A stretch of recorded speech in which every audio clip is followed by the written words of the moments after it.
अस्सलाम वालेकुम, मैं हूं शजा न्याजी। सुन राउंड अप में आपको खुशामदीद। नाजरीन, पाकिस्तान में सियासी बहरान अब सिर्फ हुकूमत और अपोजिशन का मसला नहीं रहा, ये सियासी क़यादत की सिमत, नीयत और फैसले की अहलियत का सवाल बन चुका है। जहां एक तरफ मुकालमे की सदाएं हैं और दूसरी तरफ टकराव की गूंज है। अपोजिशन इत्तेहाद, तहरीक तहफ़्फ़ुज़ आईन पाकिस्तान, कौमी कॉन्फ्रेंस में मुज़ाकरात, माफ़ी और नए सियासी मुआहदे की बात कर रहा है। महमूद खानचकज़ई खुले लफ्ज़ों में कह रहे हैं कि आए एक दूसरे को माफ़ करें। नवाज शरीफ और मौलाना फजल रहमान को आगे आने की दावत दी जा रही है। नए इंतखाबात, नए चीफ इलेक्शन कमिश्नर, पीका कानून के खात्मे और सियासी कैदियों की मुलाकातों का मुतालबा सामने आया है। 2024 के इंतखाबात की तहकीकात, नए शफाफ इलेक्शन, आइन की बालादस्ती, महंगाई में कमी, सूबों को NFC में हक और कौमी मुकालमा। महमूद खानचकज़ई, जावेद हाशमी, लियाकत बलोच, शाहिद खाकान अब्बासी सब एक ही बात कर रहे हैं, dialogue is the only way forward. लेकिन दूसरी तरफ पाकिस्तान तहरीक इंसाफ एक वाज़ेह कन्फ्यूजन का शिकार दिखाई देती है। पार्टी चेयरमैन मुज़ाकरात की कमेटी बनाने की बात करते हैं, सेक्रेटरी इत्तलात कहते हैं कि हम सियासी बातचीत पर यकीन रखते हैं, मगर साथ ही ऐलान होता है कि मुज़ाकरात का इख्तियार सिर्फ इमरान खान के पास है। और इमरान खान का ताज़ा बयान एहतजाजी तहरीक की तरफ इशारा करता है। वज़ीर आला खैबर पख्तूनख्वा को सड़कों पर निकलने की तैयारी का कहा जाता है।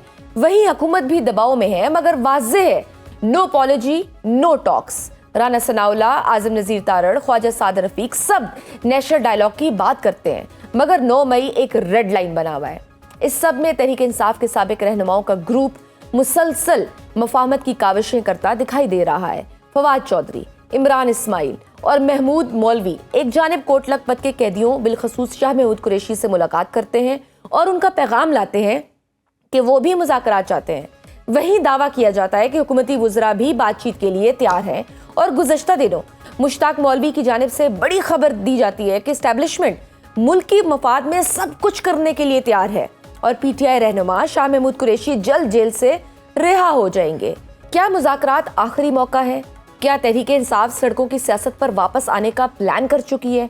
क्या PTI के अंदर मौजूद मुख्तलिफ आवाज़ें किसी मुश्तरका लाइन पर आ सकेंगी? इन तमाम मौज़ूआत पर बात करने के लिए हमारे साथ मौजूद हैं साबिक गवर्नर सिंध इमरान इस्माइल साहब। सर, आपको वेलकम करती हूँ सुनो राउंड अप में। इमरान साहब, कल कौमी कॉन्फ्रेंस हुई और अपोजिशन जमातों ने एक मुश्तरका लाहे अमल दिया, एक एलामिया उनका सामने आया कि बातचीत होनी चाहिए। आप लोग भी यही कह रहे हैं, मगर फ़र्क ये है कि आप लोगों के मैंडेट पर बार बार PTI सवाल उठा रही है। कल भी शफी जान ने कहा है कि इस ग्रुप को मैंडेट किसने दिया है? मैंडेट तो सिर्फ इमरान खान के पास है। ऐसे में आप लोग कैसे कामयाब हो सकते हैं जब मुताल्लिका जमात आपको ओन ही नहीं कर रही? बिस्मिल्लाहिर्रहमानिर्रहीम। देखिए, PTI में मैंडेट सिर्फ इमरान खान देंगे, ये बात तो बिल्कुल ठीक है, but we are not seeking mandate. हम तो मैंडेट ढूंढ ही नहीं रहे। हमारे पास तो ना कोई इस्टेब्लिशमेंट का मैंडेट है, ना हमारे पास PTI का मैंडेट है, ना हमारे पास हुकूमत का मैंडेट है। हमारी कोशिश तो ये है कि इस तमाम तरीके जो हैं वो बैठकर बातचीत करना शुरू करें। एक बार टेबल पर बैठ जाए, उसके बाद आगे जैसे अपना एजेंडा लेके चलना चाहते हैं ऐसे चलें। मुझे तो नहीं पता कि अभी इमरान खान का क्या क्या प्लान है, या क्या वो 3 4 5 नुकात होंगे कि जो वो जिस पे बात करना चाहेंगे, या जिनके पूरे होने के बाद वो बात करना चाहेंगे। सो मुझे इस्टेब्लिशमेंट का नहीं पता कि उनके जहन में क्या चीज़ होगी। मैं तो हम तो सिर्फ ये कह रहे हैं कि एक कंड्यूसिव माहौल पैदा कर दे कि एक दूसरे को बर्दाश्त का काबिल हो जाए और सामने बैठ के टेबल पर बातचीत शुरू कर ले। मेरा एक सवाल है, वैसे कल जो सारा ये एलामिया हुआ, सारा कुछ हुआ कि बातचीत करनी चाहिए, और बड़ा खुशाइन है। क्या इनको बातचीत का इमरान खान ने मैंडेट दिया है? क्या इनको स्टेब्लिशमेंट ने मैंडेट दिया बातचीत करने का? नहीं ना। तो ये इट्स अ गुड एफर्ट। सो कोई भी ये एफर्ट करे कि जी मुल्क में सियासी दर्जे हरारत कम हो, तो उसके लिए किसी का मैंडेट की जरूरत नहीं है। तो लिहाजा हम एक एक बड़ी सिंसियर कोशिश कर रहे हैं कि किसी तरह ये बातचीत के दरवाजे खुले और मफाहमत की जो है वो बात शुरू हो बजाय महमूद कि अजगज़ई हम साहब और मज़ाहमत उनको के तो बाद। उन्होंने इमरान खान साहब ने दिया हुआ है ना कि वो जो बातचीत अगर वो करना चाहें तो वो कर सकते हैं, उनको तो गोहेड दिया हुआ है। सर, आप लोगों के पास कोई लाहे अमल है जो दोनों जानिब काबिल कबूल हो? क्योंकि आप मफाहमत की तो बात करते हैं, मगर किन शराइत पर अफ्रीकन को राज़ी करेंगे?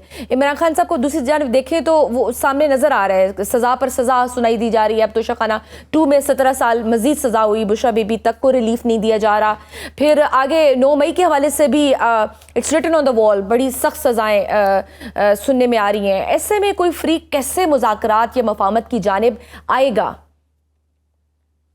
नहीं, ये जो अभी आपने फरमाया कि जी इमरान खान ने उनको कहा हुआ है कि मुज़ाकरात करें, तो ये सवाल उनसे बनता है, मेरे से तो नहीं बनता कि उनको कहा हुआ मुज़ाकरात करें और सजाएं पे सजाएं हो रही तो वो कैसे मुज़ाकरात करें और कब करेंगे। वो आज भी मैं देख रहा था कि पीटीआई का एलामिया था कि जी खान साहब ने कहा है कि जी हम तो स्ट्रीट मूवमेंट पे बिलीव करते हैं, हम स्ट्रीट मूवमेंट करेंगे, अल्लाह करे उनकी स्ट्रीट मूवमेंट कामयाब हो जाए।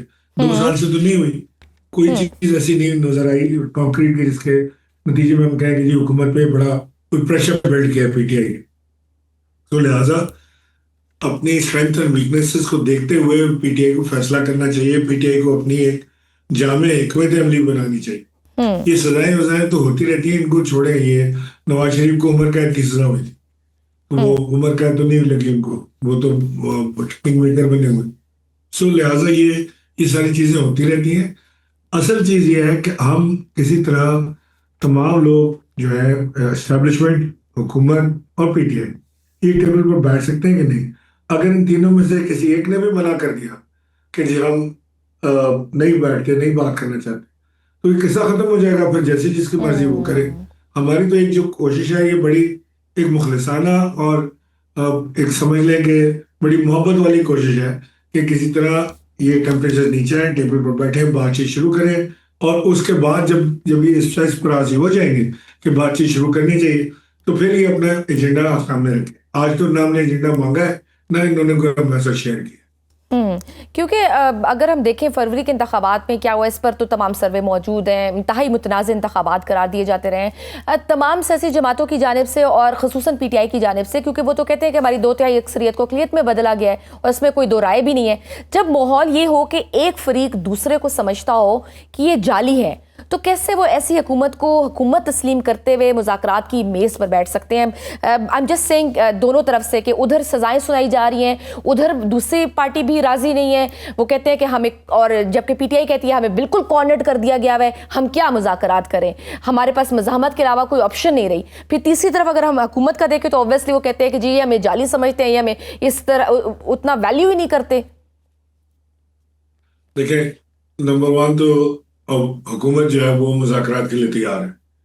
खुद उन्होंने असेंबली में भी खड़े होकर वज़ीर आज़म ने भी ऑफर किया है और इनकी senior element, senior party element जो है उसकी तरफ से भी कई बार ऑफरें आती हैं मुज़ाकरात के लिए। कल भी उनकी ऑफर आई है।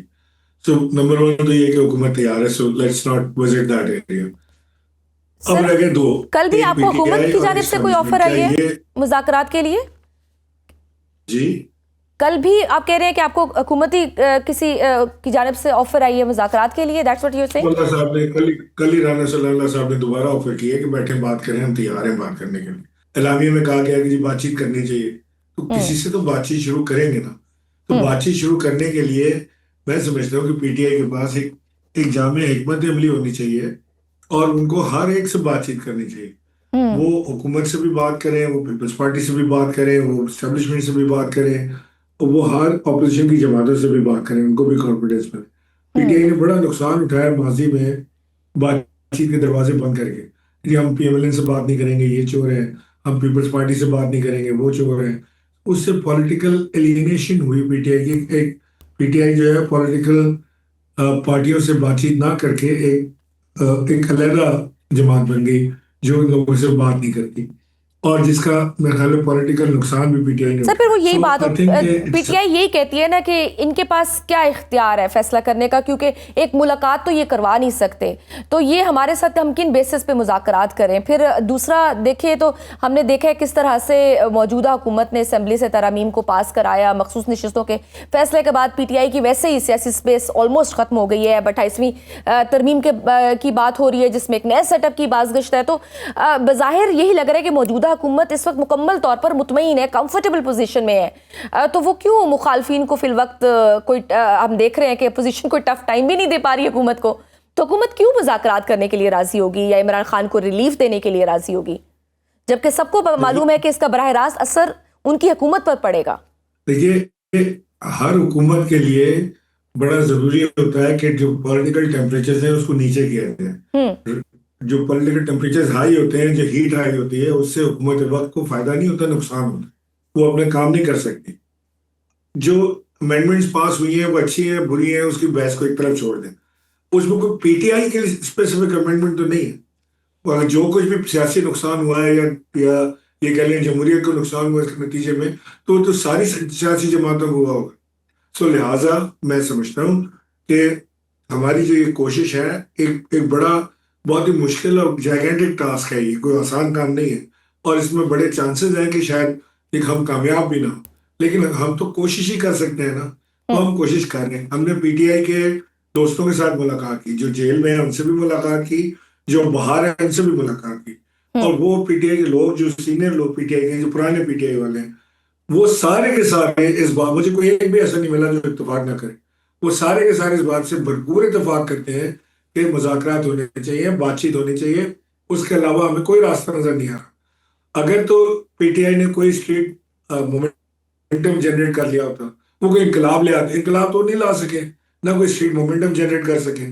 तो लिहाजा ये टुकड़ों में मार खाने का, कि इधर के मार खा ली, उधर के मार खा ली, इस पे तो और कोई दो इससे राय नहीं नुकसान है ही कि नुकसान। हाँ, सो कोई सियासी सूझबूझ, कोई सियासी strategy, political way forward PTI को करना पड़ेगा, जो अब इसी सूरत में हाजिर है।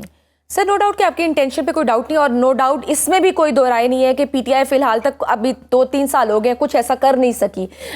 लेकिन एक इल्ज़ाम आप लोगों पर यह भी है पीटीआई की जानिब से कि आप लोग माइनस इमरान खान साहब की काविशें कर रहे हैं। अब कल महमूद मौलवी साहब ने एक बयान दे दिया कि इस्टेब्लिशमेंट मुल्की मफाद में सब कुछ करने के लिए तैयार है और पीटीआई रहनुमा शाह महमूद कुरैशी जल्द जेल से रिहा हो जाएंगे।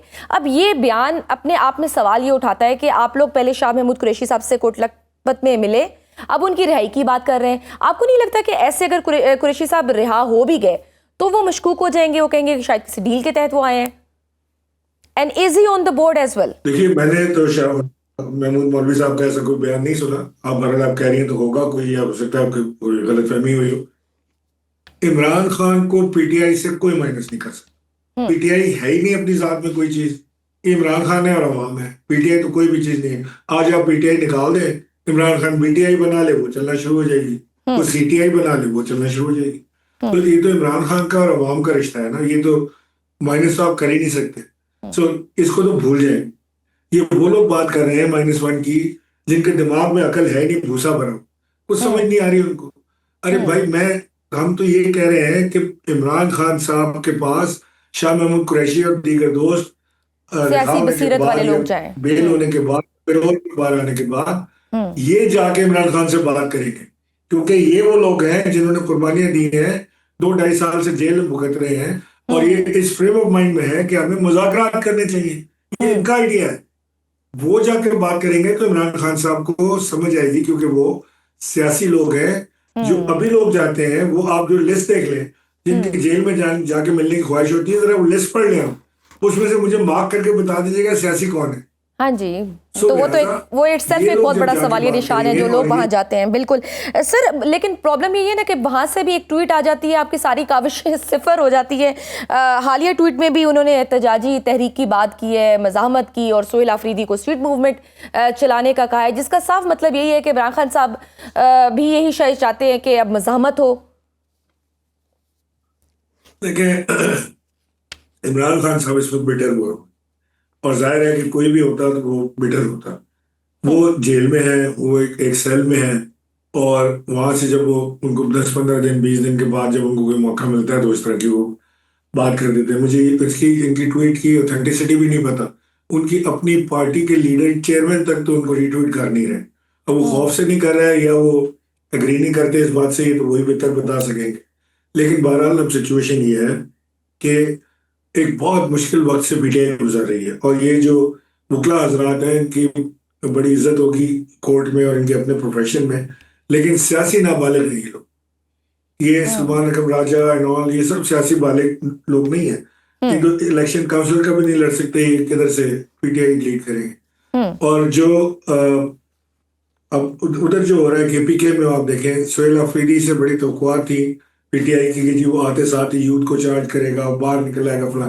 बट सोहेल बड़ी अक्लमंदी और दानिशमंदी के साथ मैं समझता हूँ कि वो चल रहे हैं, और शायद इमरान खान साहब की इंस्ट्रक्शन भी उनको ये हो कि बड़ी होशियारी से सोच समझ के अक्लमंदी के साथ फैसले करने हैं। सूबा भी चलाना है, जो सूबे में दहशत गर्दी है उसको भी हैंडल करना है, और पीटीआई की तहरीक को भी जिंदा रखना है।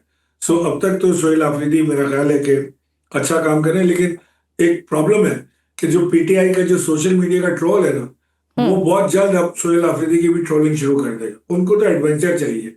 उनको तो ऐसा लगता है कि अगर किसी एक शख्स की बेल हो गई तो वो गद्दार है, वो कोई ना कोई डील करके बेल हुई होगी, वरना बेल कैसे हुई? कोई 2 साल से इलेक्शन, 2 साल से वो जेल में पड़ा हुआ है, सोबतें सह रहा है, वो अब उसकी अगर एक केस में बेल हो गई तो आपने कह दिया गद्दार है।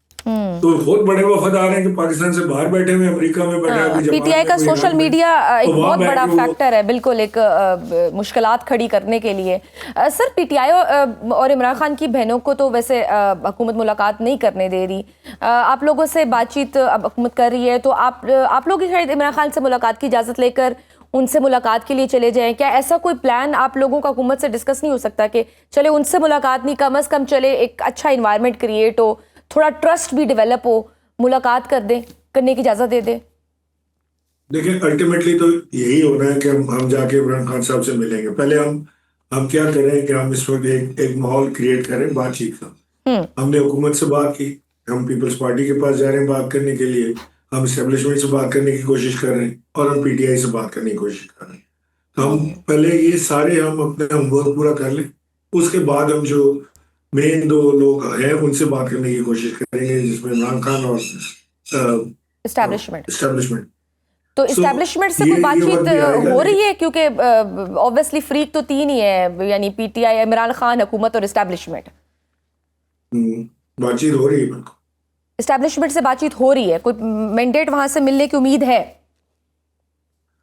नहीं, आप मुझे समझ नहीं आ रहा। मैंडेट हो सकता है, देखिए मैंडेट वो हो सकता है वो कह देंगे ठीक है चले हम लोग बात करें, या हो सकता है वो कह देंगे नहीं जी मुझे आप पे भरोसा नहीं है, मैं आपसे बात नहीं करना चाहता, या हो सकता है एस्टेब्लिशमेंट ही मना कर दे कि नहीं जी हमें बात ही नहीं करनी है। सो ये तो मैंने आपसे कहा ना, सच ए फ्रेजाइल थिंग कि अगर किसी एक ने भी मना कर दिया तो फिर ये बात आगे नहीं बढ़ेगी। सो हमारी जो कोशिश है वो आपके सामने है, और एक माहौल तो पैदा हो गया है बातचीत का। अब आप देखें हर कॉर्नर से अब आवाज आ रही है कि जी बातचीत होनी चाहिए, डायलॉग होना चाहिए। पहले जो डायलॉग का डीप बोलते हुए डरते थे, अब बात करना शुरू हो गई। सो लिहाजा मैं तो इसको अपनी कामयाबी कहता हूँ कि ये हमारी जो नेशनल डायलॉग कमेटी है, कमेटी फॉर नेशनल डायलॉग, ये एक इसकी बहुत बड़ी कामयाबी है कि एक एटमॉस्फेयर मुल्क में डायलॉग का आहिस्ता आहिस्ता बनता जा रहा है, पैदा हो रहा है, और उस पर लोगों ने बातचीत करना शुरू कर दी। सर, आपने फैज़ हमीद के एहतसाब पर भी फौज को मुबारकबाद दी और कहा कि फैज़ हमीद से फ़ायदा हासिल करने वालों का भी एहतसाब होगा। हालांकि वो तहरीक इंसाफ के दौर में ये सब करते रहे हैं, और उनको अगर सज़ा हुई है तो कैसे पीटीआई हुकूमत को इस सब मामले से माइनस किया जा सकता है? आपको नहीं लगता कि ये मामला फिर इमरान खान और पीटीआई के लिए भी मुश्किलात लाएगा और नए केसेस बन सकते हैं? देखिए, इमरान खान साहब को 17 साल की सजा तो हो गई, और वो जेल में है, पार्टी का निशान खत्म हो गया है, पार्टी के लीडर जेल में है या छोड़ गए हैं, पार्टी इस वक्त जो है वो एक बड़ी कंफ्यूजन का शिकार है। पार्टी के झंडे के नीचे जलसा जुलूस रैली या सियासी एक्टिविटी नहीं हो सकती, पार्टी अपने इलेक्शन इस इंतखाबी निशान पर नहीं लड़ सकती, और क्या मुश्किलात रहेंगी, अब क्या रह गया। सो लिहाजा वो मैंने आपसे पहले भी अर्ज किया कि उसको छोड़ दें, मजीद मुश्किलात या ये मुश्किलात कायम रहना कोई फर्क नहीं पड़ता, अब क्योंकि मुश्किलात जो उनकी थी वो कम हो सकती हैं, वो अब और बढ़ नहीं सकती मजीद। तो वो हिट, वो जो कहते हैं ना कि जी वो मुश्किलें मुझ पर इतनी पड़ी कि आसान हो गई, तो वो अब इमरान खान साहब की पार्टी जो है वो वहाँ उस नए पर पहुंच गई है कि जिसके साथ मुश्किलात को वो बिल्कुल बॉटम छू गए। सो लिहाजा अब उन 17 साल की सजा के 4 साल की और 5 साल की और कोई फर्क पड़ता ही नहीं। तो लिहाजा अब जो है वो चीजें बेहतरी की तरफ ही जाएंगी इंशाल्लाह, और बेहतरी पाकिस्तान के लिए हमें चाहिए। बेशक। एक प्रॉस्परस, एक अच्छा, खूबसूरत। बिल्कुल सर, लास्ट क्वेश्चन, किन टर्म्स पे मुज़ाकरात हो सकते हैं, किन पॉइंट्स पे क्या एजेंडा, किन पॉइंट्स पे, अगर आप कहें 1 2 3 points, these are the points जिन पे मुज़ाकरात हो सकते हैं? No, I don't know. और एजेंडा बनाने वाला मैं कोई हूँ भी नहीं। मैंने तो आपसे अर्ज किया ना कि मैं सिर्फ दो भाइयों में लड़ाई हो जाती है ना घर में, वो एक दूसरे की शक्ल नहीं देख रहे होते जायदाद के मामले पे या किसी मामले पे, तो तीसरा फरीक आके दोनों से बात करता है कि यार चलो बैठ के बातचीत शुरू करते हैं, आराम से बैठते हैं, खाई खानदान है, एक हमारी फैमिली है, हम बच्चे हैं, सब बैठ के बात करते हैं। सो उस वक्त ये एजेंडा नहीं बात शुरू होती कि जी तुमने उसकी, अगर तुम उस जायदाद में से इतना हिस्सा दे दो तो वो तुमसे बात कर लेगा। वो पहले तो ये होता है कि बैठ जाओ, बात करते हैं, कोर्ट कचहरी के चक्कर न लगाओ, बाजार में बदनामी ना करो, कारोबार तबाह ना करो, let's sit down and talk. तो हम अभी उस स्टेज पर हैं, तो मेरे पास तो जस्ट एजेंडा नहीं ओपन द है, डोर्स एजेंडा बनाने वाला मैं फॉर कोई नहीं। डिस्कशन, के बैठ के बातचीत एटलीस्ट की जाए। बहुत शुक्रिया इमरान इस्माइल साहब, हमारे नाज़रीन गुफ्तगू आपने सुनी। वक्त है छोटी सी ब्रेक का, देखते रहिए Suno round up. Welcome back to Suno round up. नाज़रीन, आलमी सियासत में ताकत सिर्फ हथियारों से नहीं बल्कि बयानी, अखलाकी साख और इत्तेहादी एतमाद से बनती है। पाकिस्तान जो बरसों से दिफाई दबाव और सफारती महाज पर चैलेंजेस का सामना करता रहा, आज इसी दुनिया में एक जिम्मेदार, मुस्तहकम और फैसला कुन रियासत के तौर पर तस्लीम किया जा रहा है। इस बदलते तासुर की सबसे बड़ी अलामत वो आलमी इज्जत है जो पाकिस्तान की अस्करी क़यादत को मिल रही है। Chief of defence forces field marshal Asim Munir को सऊदी अरब का आला तरीन एजाज किंग अब्दुल अजीज मेडल दिया जाना महज एक तमगा नहीं बल्कि पाकिस्तान की स्ट्रेटेजिक हैसियत का एतराफ़ है। इससे कबल लीबिया में फील्ड मार्शल को स्टेट प्रोटोकॉल मिलना और फिर तुर्की में सदर उर्दवान की मौजूदगी में पाकिस्तानी जंगी जहाज़ों की कमीशनिंग, ये सब पाकिस्तान के बढ़ते हुए आलमी एतमाद की इलामतें हैं। इसी दौरान दूसरी तस्वीर भारत की है जो आलमी सतह पर शदीद सफारती और इखलाकी दबाव का शिकार नजर आता है। ऑस्ट्रेलिया के शहर सिडनी में यहूदियों पर हमले में भारतीय निजाद हमलावरों की शमूलियत ने भारत के इंतहा पसंद नेटवर्क्स को बेनकाब कर दिया है। बांग्लादेश में तालिब इल्म रहनुमा उस्मान हादी का कत्ल और दीगर नौजवान क़यादत को धमकियां भारत की डीप स्टेट के इलाकाई किरदार पर संजीदा सवालात खड़े कर चुके हैं। खुद भारतीय वजारत खारजा की पार्लिमानी कमेटी का एतराफ़ कि बांग्लादेश की नौजवान नस्ल भारत से बदजन हो चुकी है, इस सफारती नाकामी की वाज़े मिसाल है। उधर अमेरिका में भी खामोशी टूटती दिखाई दे रही है। अमेरिकी कमीशन बराए आलमी मजहबी आज़ादी और कांग्रेस के बाअसर अरकान ने भारत में मजहबी इंतहा पसंदी और अक़लियतों पर जुल्म को खुलकर चैलेंज किया है। ये वही भारत है जो खुद को दुनिया की सबसे बड़ी जमहूरियत कहलाता है। इलाकाई सलामती के तनाजुर में अफगानिस्तान में भारतीय प्रॉक्सी नेटवर्क्स और फितनतुल ख्वारिज के खिलाफ पाकिस्तान की हालिया कार्रवाइयां वाज़ेह पैगाम है कि अब दहशतगर्दी के लिए कोई गुंजाइश नहीं। फील्ड मार्शल आसिम मुनीर का उल्मा कॉन्फ्रेंस से खिताब, जिसमें अफगानिस्तान को दो टोक कहा गया है कि या पाकिस्तान के साथ खड़े हो या दहशतगर्दों के साथ, रियासती पॉलिसी की वजाहत है। और फिर मशरिक़ वस्ता, जहां इसराइल की तोसी पसंदाना पॉलिसियां, मगरबी किनारे में नई आबादकारियां और ईरान पर मुमकिना हमले के खदशात आलमी अमन को खतरे में डाल रहे हैं। भारत की दुनिया भर में फैलती हुई दहशतगर्दाना कार्रवाइयों पर पाकिस्तान को कैसे सफारती और दिफाई महाज पर मौक़िफ़ अपनाना चाहिए? क्या फील्ड मार्शल के बयान के बाद अफगानिस्तान का आखिरी चांस भी खत्म हो चुका है? इन तमाम मामलात पर गुफ्तगू करने के लिए हमारे साथ मौजूद हैं दिफाई तज्ज़ियाकार अब्दुल्ला हमीद गुल साहब। आपको वेलकम करती हूँ सुनो राउंड अप में। अब्दुल्ला साहब, फील्ड मार्शल आसिम मुनीर को सऊदी अरब का आला तरीन एजाज़ मिलना, क्या ये सिर्फ सिंबॉलिक रिकग्निशन है या इसके पीछे खित्ते में सिक्योरिटी आर्किटेक्चर की कोई बड़ी तब्दीली कार फरमा है जिसमें हम कोई अस्करी अलायंस देख सके? बिस्मिल्लाहिर्रहमानिर्रहीम। देखें, अस्करी अलायंस तो मौजूद है ऑलरेडी।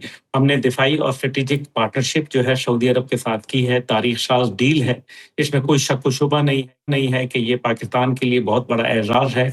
ये सिर्फ फील्ड मार्शल साहब को जो है वो शहजादा खालिद बिन सलमान ने एक अवार्ड नहीं दिया जो कि सऊदी अरब का हाईएस्ट अवार्ड समझा जाता है, जो कि शहजादा खालिद ने दिया है, लेकिन हुक्मनामा जो है इसका बादशाह सलमान की जानिब से जारी हुआ है, शाही फरमान है।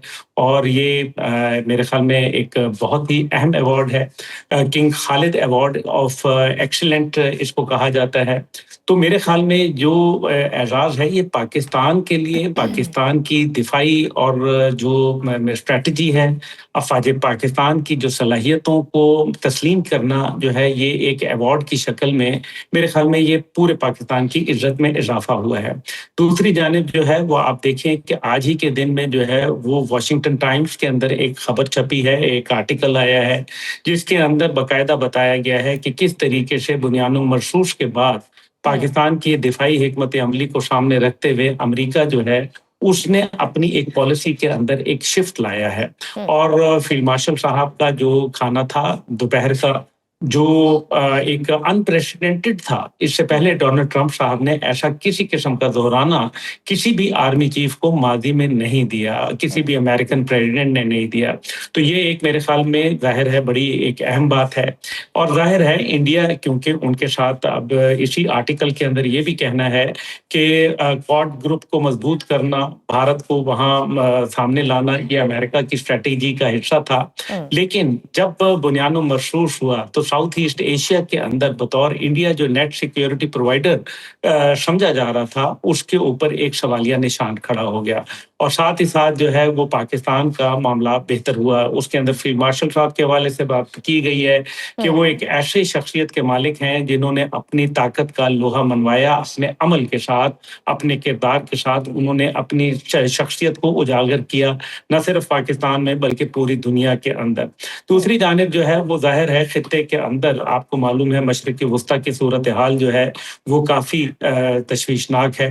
पाकिस्तान का किरदार जो है वो एक बड़ा अहमियत का हामिल है। भारत जो गुज़श्ता कई अरसे से पाकिस्तान को दहशतगर्दी के साथ जोड़ता रहा, अब दुनिया भर में भारतीय दहशतगर्दी की बात हो रही है। सिडनी के हमले आवर भी भारतीय निजात थे, फिर हमने देखा कनाडा में सिखों का कत्लेआम, अब बांग्लादेश में उस्मान हादी का कत्ल। क्या पाकिस्तान को अब मजबूत मौक़िफ़ के साथ भारत पर फाइनेंशियल एक्शन टास्क फोर्स के जरिए पाबंदियां लगवाने के हवाले से पेशरफ्त नहीं करनी चाहिए कि we have enough of the proofs? देखिए, पाकिस्तान ने जो है वो भारत की जो रियासती दहशतगर्दी थी उसके हवाले से 151 पेजेस का डोजियर नवाज शरीफ साहब की हुकूमत के अंदर यूनाइटेड नेशन में पेश किया था। वो केस आज भी मौजूद है। इसी तरीके से जो है पाकिस्तान का कुलभूषण यादव का जो केस है वो तकरीबन अब 10वां साल शुरू हो गया है। वो इंटरनेशनल कोर्ट ऑफ जस्टिस के अंदर जो है मौजूद है। इस सब के बावजूद मैं ये समझता हूँ कि जो FATF का मामला आपने उठाया, बिल्कुल दुरुस्त कहा, क्योंकि वो कनाडा हो या अमेरिका हो, वो नेपाल हो या पाकिस्तान हो, वो सिखों का अंदरूनी मामला हो या वो सिखों के ऊपर ऑस्ट्रेलिया के अंदर जिस तरीके से अभी दहशतगर्दी नजर आई, वो बांग्लादेश हो जिसके अंदर स्टूडेंट लीडर्स को कत्ल कराया जाता है। तो ये तमाम की तमाम जो है भारत का बड़ा वाज़ेह एक सबूत है कि भारत किस तरीके से जो है वो रियासती दहशतगर्दी कर रहा है और एक्सपोर्ट ऑफ टेररिज्म कर रहा है, जिसके वाज़ेह ठोस शवाहिद मौजूद हैं, जिसको FBI और कैनेडियन इंटेलिजेंस एजेंसी जो थी उन दोनों ने मिलकर जो है इन्वेस्टिगेट किया और खुरा जो था वो भारत के नाम पे निकला, बल्कि अमित शाह का नाम आया जो बीजेपी के नंबर 2 है। ऐसी सारी सूरत हाल के अंदर मैं ये समझता हूँ कि मौजूदा सूरत हाल को अंदर अगर हम मद्देनजर रखें तो हमें ये नजर आता है कि इस टाइम पे जो हालात बन रहे हैं उसके अंदर आप देखें यूनाइटेड नेशन की रिपोर्ट्स आई हैं। यूनाइटेड नेशन की जो पहली रिपोर्ट आई है उसके अंदर भारत को मजहबी आज़ादी के हवाले से सबसे ज्यादा जो है वो कमजोर मुल्क पाया गया कि सबसे ज्यादा मजहबी आज़ादी को सल्ब करने वाला मुल्क कोई और नहीं बल्कि भारत है। इसी तरीके से जो मजहबी आज़ादी को अगर आप साइड पे कर लें तो यूनाइटेड नेशन की जो बाकी रिपोर्ट्स आई हैं जिसके अंदर अभी आई है वो बड़ी ही खुशाइंद है। उसके अंदर ये कहा गया है कि बुनियानुल मरसूस से पहले जब भारत ने हमला किया पाकिस्तान के ऊपर तो ये नाजायज हमला था। कश्मीर के ऊपर जो है आप हक़ खुद इरादियत लोगों को कब देंगे। और तीसरा उन्होंने ये कहा कि पाकिस्तान पर आबी जारियत करना जो है वो सरासर गलत है, ये इंसानी हकूक की बुनियादी खिलाफ वर्जी है, ये और ये एक मुकम्मल चार्जशीट है भारत के खिलाफ, नो डाउट। अब्दुल्ला साहब, जिस तरह बांग्लादेश के अंदर भारत मुखालिफ और भारत की प्रॉक्सी हसीना वाजिद शेख मुजीब मुखालिफ नौजवानों की तहरीक उभर गई है, क्या हम इसको समहाउ 1971 मोमेंट्स इन रिवर्स के तनाजुर में देख सकते हैं, जहां पाकिस्तान और बांग्लादेश ऑब्वियसली यकजा होना तो नहीं मगर हम ये कह सकते हैं कि यूनाइट होकर भारत के खिलाफ कोई स्ट्रेटेजिक सूरत हाल बन जाए? देखिए, सबसे बड़ी बात आपने बड़ी अच्छी शजीया बीबी ये बात कही है। पाकिस्तान और बांग्लादेश तो हमेशा एक ही थे। असल में क्योंकि आप देख लें, चाहे जो मर्ज़ी है, शेख मुजीब को आप जैसा मर्ज़ी कह लें, मैं भी समझता हूँ कि उन्होंने गद्दारी की। लेकिन शेख मुजीब के लीडर कौन थे? कायद-ए-आज़म थे ना, और पाकिस्तानियों के लीडर तो कायद-ए-आज़म थे। तो कायद-ए-आज़म की कौम है, 2 मुल्कों में बसती है, एक का नाम बांग्लादेश है, एक का नाम पाकिस्तान है, और यही वजह है कि वहाँ कायद-ए-आज़म ज़िंदाबाद के नारे लगे। हसीना वाजिद के जाने के बाद वहाँ पाकिस्तान के परचम जो है उनको बेचा गया। वहाँ लोगों ने सबसे ज़्यादा पाकिस्तान के परचम लहराए, और इसी तरीके से शेख हसीना के बाद आप देखें कि किस तरीके से 2 कौमी नज़रिया जो है वो दोबारा उजागर होके आया है। ये तमाम चीज़ों को अगर हम सामने रखें तो मैं ये समझता हूँ कि पाकिस्तान का जो वहाँ मामला है वो आहिस्ता-आहिस्ता बढ़ रहा है। आप ये देखें कि जिस कौम को ये बताया गया कि उसके आबाओ-अजदाद को पाकिस्तान ने बेरहमी से कत्ल किया, हमारी अफ़वाज ने जो है तोबस्त अफ़वाज के लोगों को जो है वो वहाँ उनकी इज़्ज़तें पामाल की, उनकी जो प्रॉपर्टी थी उनको ख़राब किया। आज उन्हीं की औलाद जो है वो पाकिस्तान ज़िंदाबाद के नारे लगा रही है। इसका मतलब है कि मुक्ति बहानी के पीछे भारत हाथ था, और भारत ने जो एक साजिश बुनी थी, और उस साजिश को आज अल्हम्दुलिल्लाह उनकी नौजवान नस्ल ने, जेन ज़ी ऑफ बांग्लादेश ने नाकाम करके जो है भारत के मुंह रद्द पे कर मारा दिया। है, और बिल्कुल यही सही। वजह है। नाजरीन, वक्त की छोटी सी ब्रेक का देखते रहिए Suno round up. Welcome back to Suno round up. Abdullah sahab, Bangladesh के अंदर से अब भारत की 7 सिस्टर स्टेट्स की आज़ादी के हवाले से भी बड़ी वाज़ेह हिकमत अमली हमारे सामने आ रही है, और शहीद उस्मान हादी ने भी अपनी शहादत से कबल जो पाकिस्तान, इंडिया और बांग्लादेश का नक्शा शेयर किया था, उसमें पंजाब मुकम्मल पाकिस्तान के पास और 7 सिस्टर्स बांग्लादेश का हिस्सा दिखाई दी गई थी वहां पे। क्या हम कह सकते हैं कि मुस्तकबिल में ये बहुत अलार्मिंग होगा भारत की तकसीम के हवाले से? भारत की तक़सीम तो अब कोई रोक नहीं सकता। नरेंद्र मोदी ने वो बीज बो दिया है जो तक़सीम का है, और ये अब इरिवर्सिबल प्रोसेस है। It is just a matter of time. 7 states के मुतालिक तो आपको पता है कि पहले भी नक्सलाइट मूवमेंट जो है वो वहाँ उनके रही। फिर नागालैंड ने तो अपनी आज़ादी जो है वो डिक्लेयर की है, उनका कौमी परचम अलहदा है, उनका तराना अलहदा है, उन्होंने अपना दस्तूर और मंशूर जो है वो पेश किया हुआ है। इसी तरीके से मिज़ोरम हो गया, झारखंड हो गया, छत्तीसगढ़ हो गया, ये तमाम इलाके जो हैं ये भारत के हाथों से निकल चुके हैं, और वहाँ के लोग जिनको नौ-बागी कहा जाता था वो तो वहाँ हुकूमत के अंदर मौजूद हैं। उन्होंने तो जो है वो तमाम पांचा ही पलट के रख दिया। दूसरी जानिब जो है वो सिखों की मूवमेंट को देख लें कि खालिस्तान जो है उसका तो परचम जो है अब जो है वो बुलंद होके रहेगा, और खुद अभी जब किसानों की मूवमेंट चली तो उसके अंदर खालिस्तान का परचम जो था वो लहराया गया लाल किले के ऊपर, दिल्ली के ऊपर। तो ये तो मेरे ख्याल में रेफरेंडम जो है वो बजाते खुद एक बहुत बड़ा चैलेंज है। दूसरी जानिब जो है वो ज़ाहिर है चिकन नेक का मामला है, जिसके ऊपर जी। बांग्लादेश का एक बहुत बड़ा, जो अभी हालिया हमारे जो जॉइंट चीफ थे साबिक जनाब जनरल शाहिर शमशाद मिर्जा साहब, वो तशरीफ ले गए, तो वहाँ भी बातचीत हुई। और फिर जो पंजाब है वो तो ज़ाहिर है आपको मालूम है, सिर्फ पंजाब नहीं, पाकिस्तान तो बहुत बड़ा है, ये तो अभी नहर सितारों के आगे जहान और भी हैं।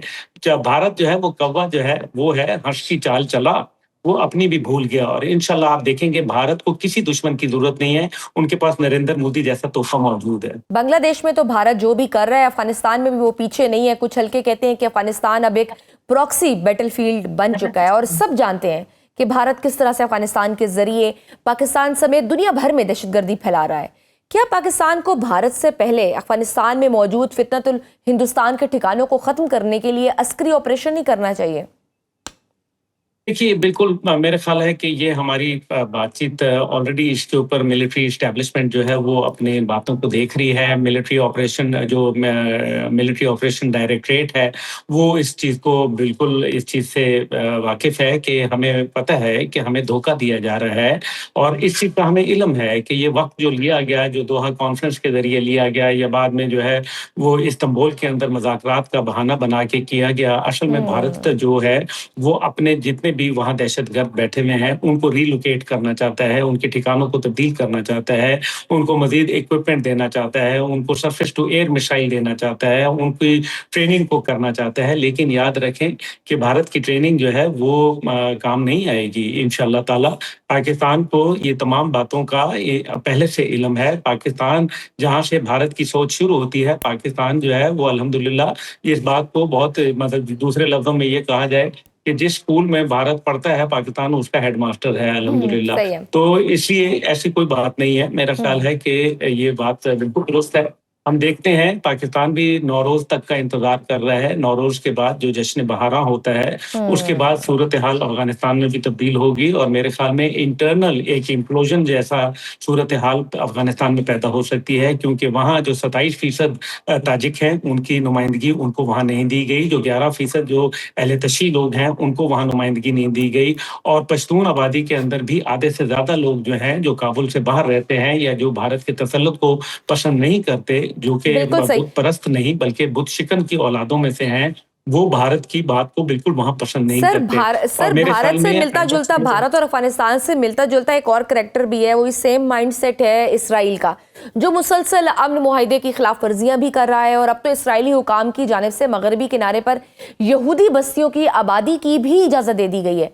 क्या एक तरफ मुआहिदे की बातें और फिर दूसरी तरफ इसराइल की ये जारहाना पॉलिसियां एक साथ चल सकती हैं? क्योंकि अब तो वो ईरान की तरफ भी नजरें जमा के बैठा हुआ है, वो कह रहा है कि हम ईरान पर दोबारा हमला हम कर सकते हैं, और इसराइल से इसकी कोई बईद भी नहीं है कि अगर ऐसा होता है तो आपको क्या लगता है, क्या मुस्लिम ममालिक जो अमन मुआहिदे में कुलीदी किरदार अदा कर रहे हैं वो कोई अस्करी अलायंस बनाकर इसराइल से निपटें, या इस बार भी मजम्मत से ही काम चलाया जाएगा?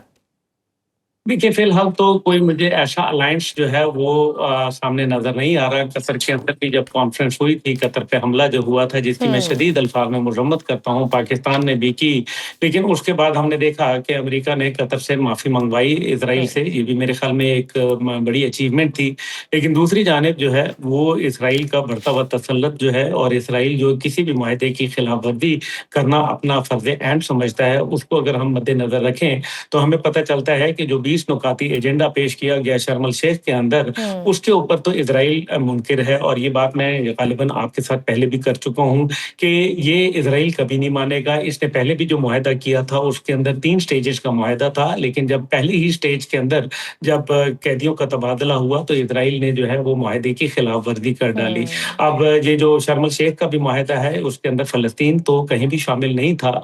तो ये तमाम चीजें इंडिकेट कर रही हैं कि मशरिक के वस्ता इतनी जल्दी ये आग ठंडी नहीं होती जा रही, और सिर्फ इजराइल की जो नजरें हैं वो ईरान पे नहीं है। एक उनकी स्टेटेड पॉलिसी है, जो खुद बेंजामिन नेतन्याहू जो है इंटरनेशनल एक टेलीविजन को इंटरव्यू देते हुए ये कहा कि मुझे पाकिस्तान और ईरान के पास जो है न्यूक्लियर हथियार नहीं देखने, और मैं उसके लिए हद तक जाऊंगा, चाहे मुझे उसके लिए जंग क्यों ना करनी पड़े। तो ये इजराइल का मौक़िफ़ है।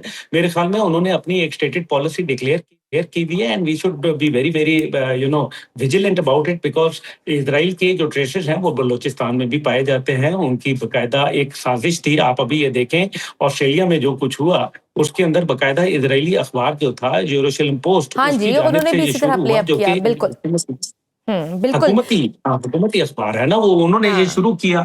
इनका ये ख्याल था कि मुसलमानों को जो है वो एक डेविल बना के पेश करेंगे, लेकिन अल्लाह ने उनको हीरो बना दिया, और वहाँ आज मुसलमानों की जो है वो जय जयकार हो रही है अल्हम्दुलिल्लाह। तो ये तमाम चीजें जो है ये इजराइल, इंडिया और जो अफगानिस्तान का अब अफगानिस्तान को ऐड कर लें, हाँ, ये एक्सपोज होगा। बहुत शुक्रिया अब्दुल साहब, दफाई तज़कियाकार हमारे साथ मौजूद थे। नाज़रीन, गुफ्तगू आपने सुनी। आज के प्रोग्राम में बस इतना ही, इजाजत दीजिए, अल्लाह हाफ़िज़।